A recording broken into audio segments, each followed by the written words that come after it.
Olá! Vamos mergulhar hoje num tema que é, olha, um dos pilares mais complexos e fascinantes da doutrina cristã: a ressurreição dos mortos. É uma crença que vai muito além de falar sobre o futuro, ela redefine a própria ideia de vida e de eternidade. Vamos tentar desvendar o que isso realmente significa. Sabe, a gente até pode ter uma ideia geral do que acontece depois da morte, né? Mas a teologia por trás disso é muito, mas muito mais detalhada. A questão não é só se vai haver uma ressurreição, mas como e para quem. E segundo essa doutrina, a resposta é surpreendente. Não, não é uma coisa só, um evento único para todo mundo. Para a gente organizar essa ideia, nosso roteiro vai ser este aqui. A gente começa com essa divisão fundamental, depois detalha cada uma das ressurreições, explora a natureza desses corpos ressuscitados e, no fim, entende por que tudo isso importa para a vida hoje. Então, vamos direto ao ponto.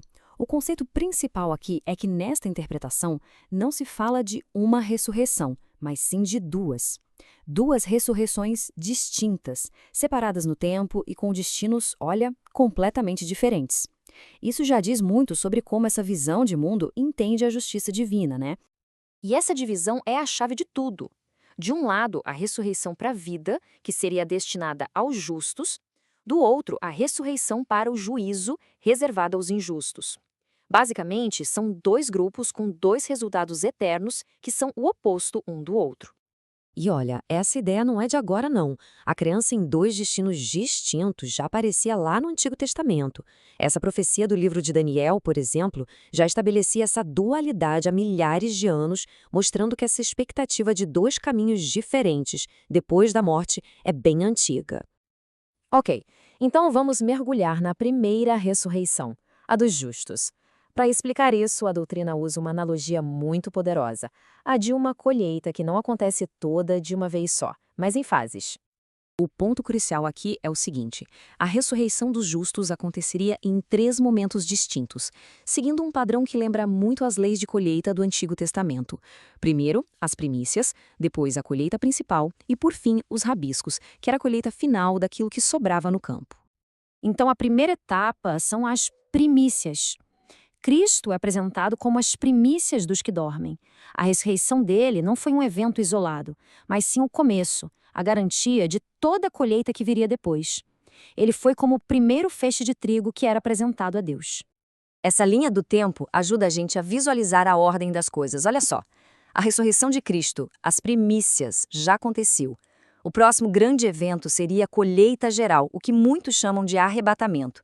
E só depois disso viria a tribulação, um reinado de 1000 anos conhecido como milênio, e lá no final de tudo, o juízo. Beleza, mas e o segundo grupo? O que acontece com eles? Vamos então para a segunda ressurreição, que, como a gente viu na linha do tempo, acontece bem depois. Lá no livro do Apocalipse está escrito que os restantes dos mortos não reviveram até que se completassem os 1000 anos. Essa seria então a segunda ressurreição, e ela tem um propósito bem específico: o julgamento.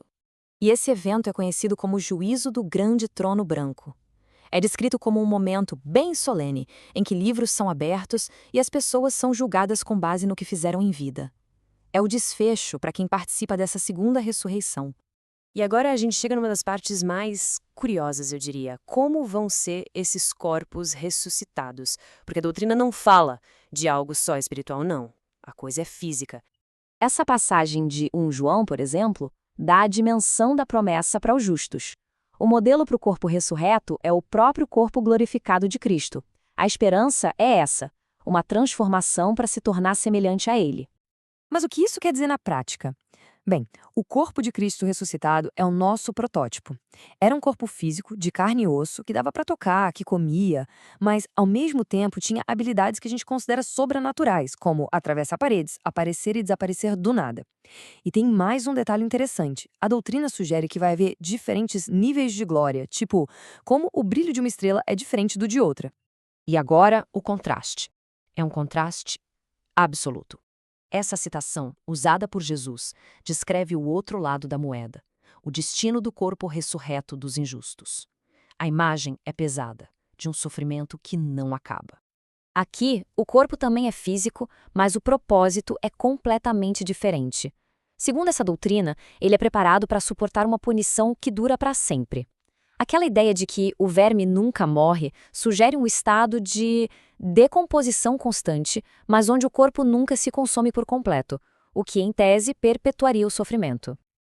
Então, depois de passar por todo esse cenário futuro, a grande pergunta é: tá, mas para que saber de tudo isso agora?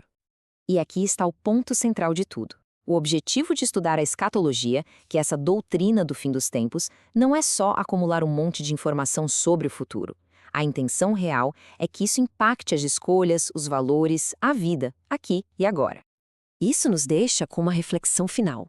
Se a forma como se vive o hoje determina um resultado eterno, de que maneira acreditar nesses eventos futuros pode de fato influenciar o jeito como cada dia é vivido?